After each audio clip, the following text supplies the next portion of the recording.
हाय। तो आज हम थोड़ा सा बात करने वाले हैं बायो इनऑर्गेनिक केमिस्ट्री के बारे में। और बायो इनऑर्गेनिक केमिस्ट्री में हम बात करने वाले हैं क्या, एसेंशियल एलिमेंट्स के बारे में। ओके, एसेंशियल और जो ट्रेस एलिमेंट्स है। तो एसेंशियल एलिमेंट्स कौन से हैं? अब एसेंशियल एलिमेंट्स का डिस्क्रिप्शन क्या होगा? एसेंशियल एलिमेंट्स हम उसको बोलेंगे जिसके बिना हमारा गुजारा नहीं हो सकता। ओके, जिसके बिना हमारा गुजारा नहीं हो सकता, और जिसका अगर शॉर्टेज हो गया, जिसका अगर डेफिशिएंसी हो गया, तो हमारा बॉडी मेल फंक्शन करेगा, यानी ठीक से काम नहीं करेगा।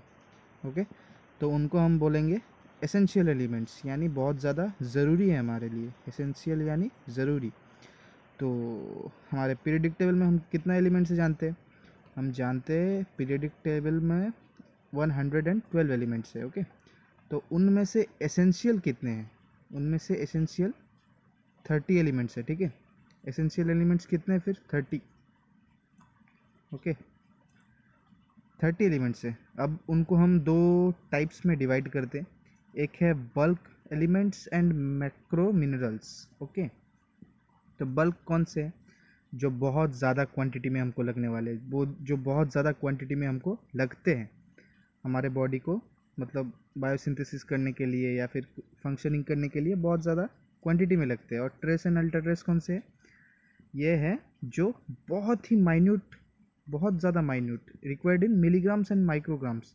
ओके, बहुत ही माइन्यूट अमाउंट में लगते हैं हमको, उनको हम बोलते हैं ट्रेस एलिमेंट्स। और उससे भी जो कम लगते हैं उनको हम बोलते हैं अल्ट्रा ट्रेस एलिमेंट्स। ओके, तो bulk elements and macro minerals मतलब टोटल मिला के कितने हैं? 11 हैं।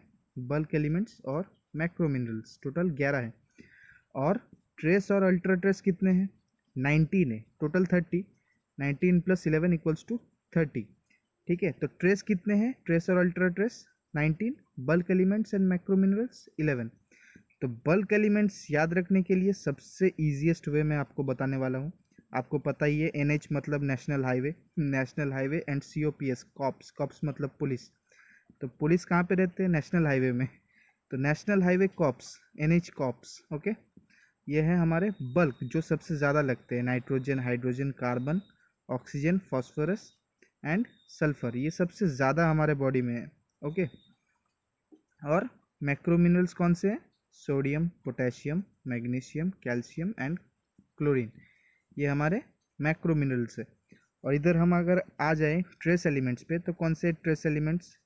Fe यानी आयरन, जिंक एंड कॉपर। और अल्ट्रा ट्रेस कौन से हैं? ये दो हेलाइड्स है, फ्लोरीन, आयोडीन। ओके, ये है selenium, silicon, arsenic, boron, manganese, molybdenum, cobalt, chromium, cadmium, tin, lead and lithium. Okay, ये है अल्ट्रा ट्रेस।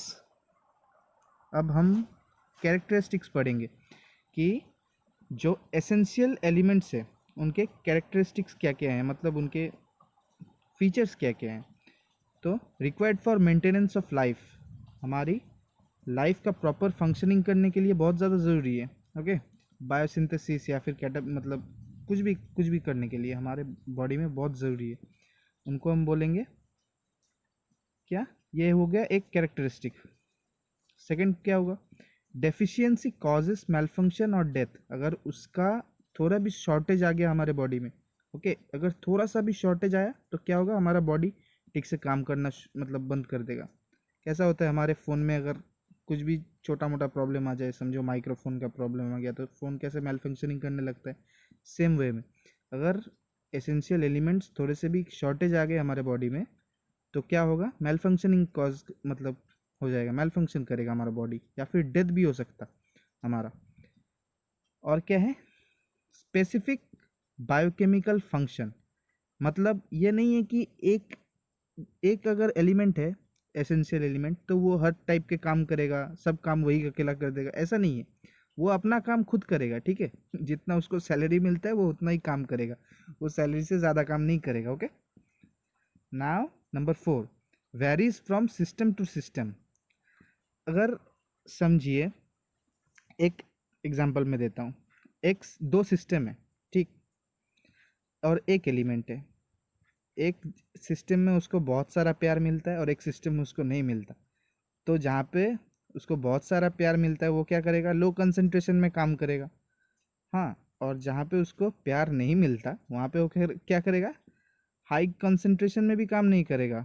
ठीक, उसको मतलब ज़्यादा ये करना पड़ेगा, वो हाई कंसंट्रेशन में देना पड़ेगा, तब वो जाके वहाँ पे काम करेगा। ओके। और कुछ कुछ केसेस में क्या होते हैं, in high concentration it becomes fatal. अगर एसेंशियल एलिमेंट्स ज़्यादा क्वांटिटी में आ गए या फिर ज़्यादा कंसंट्रेशन में आ गए तो ये बॉडी के लिए बहुत ज़्यादा नुकसानदायक है। ओके, ये हार्म कर सकता है हमारे बॉडी को।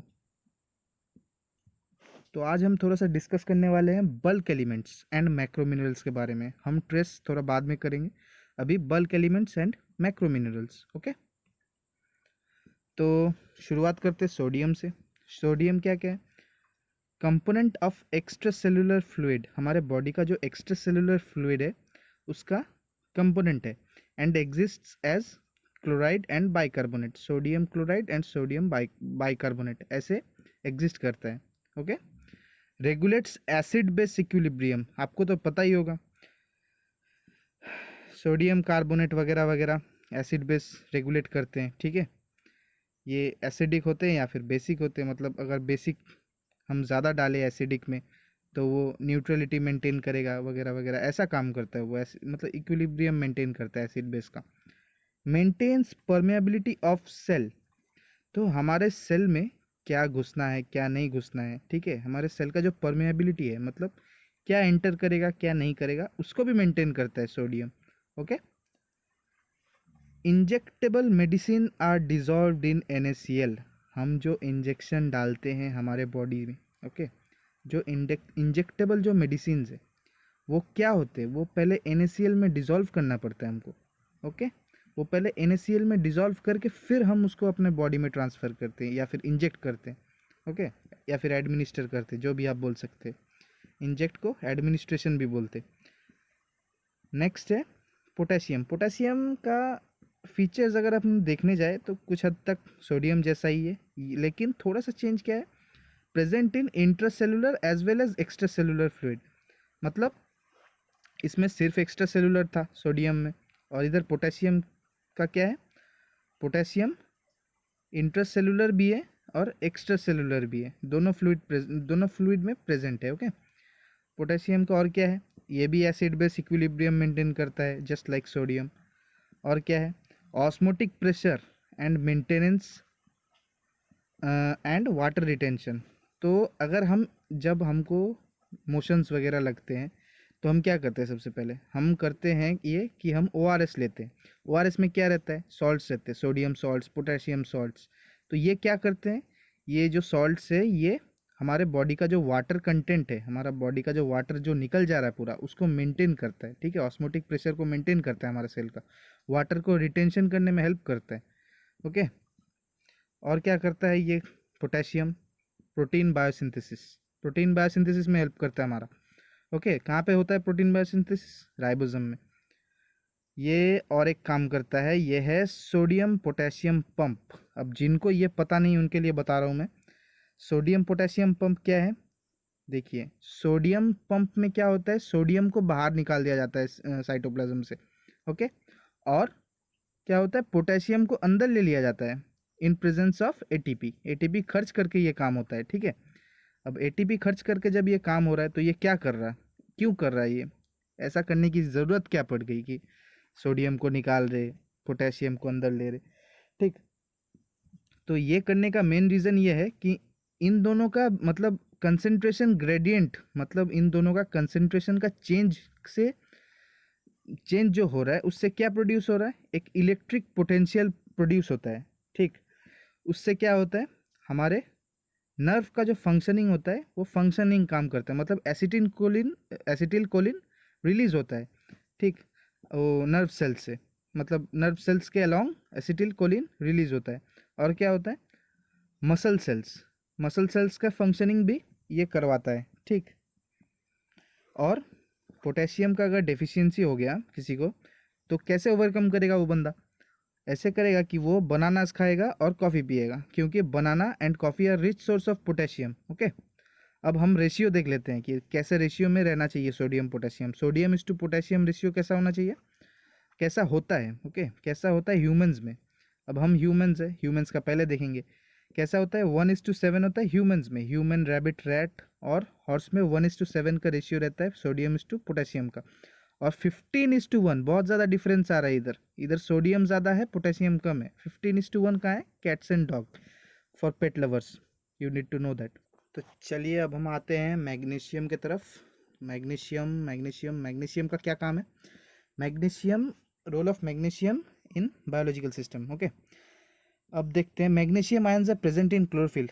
आपको तो पता होगा कि नहीं पता, लेकिन क्लोरोफिल्स का जो मेटल एटम है वो एक पॉर्फिरिन रिंग से घिरा हुआ रहता है, ठीक है, वो एक पॉर्फिरिन रिंग है और उसका जो मेटल है वो Mg2+ रहता है इन केस ऑफ क्लोरोफिल। और in case of haemoglobin and myoglobin वो क्या रहता है, Fe2+, ओके। Fe2+ रहता है हेमोग्लोबिन और मायोग्लोबिन में, और Mg2+ रहता है कहाँ, क्लोरोफिल में, ओके। तो ये इधर लिखा हुआ है देखिए, Mg2+ ions present in chlorophyll which is green colouring matter present in plants, okay. Chlorophyll absorbs light from the sun and carries, वो तो आपको पता ही होगा क्या होता है, क्या करते हैं क्लोरोफिल।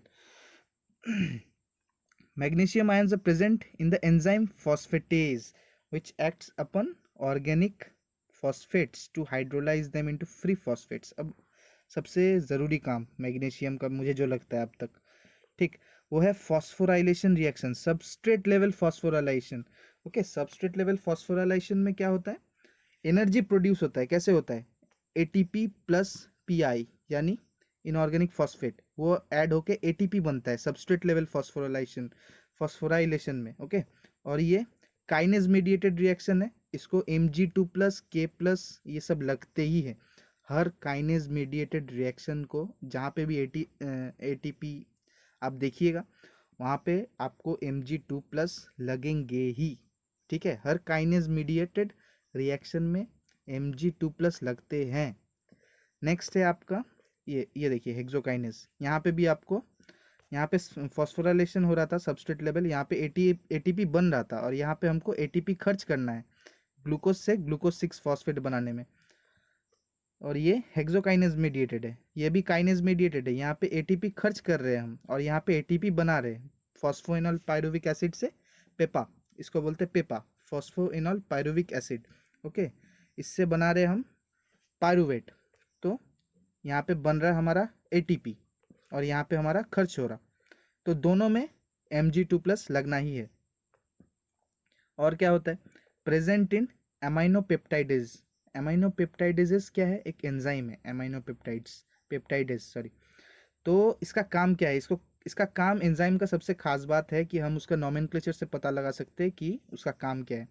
अब पेप्टाइडेजेस मतलब क्या है, पेप्टाइडेजेस मतलब पेप्टाइड्स को वो क्लीव करेगा या फिर हाइड्रोलिसिस करेगा, ठीक। पॉलीपेप्टाइड्स को हाइड्रोलिसिस कर रहा है, कहाँ पे कर रहा है, ये देखिए एमाइनो पोजीशन पे। तो हम उसका नाम से ही पता लगा सकते हैं, एमाइनो पेप्टाइडेजेस हाइड्रोलिसिस कर रहा है पॉलीपेप्टाइड्स का, कहाँ पे, फ्री एमाइनो एंड पे। और क्या बना रहा है, क्या बनाएगा, या तो लोअर पेप्टाइड्स बनाएगा या फिर कभी कभी अमाइनो एसिड्स भी बना सकता, ओके।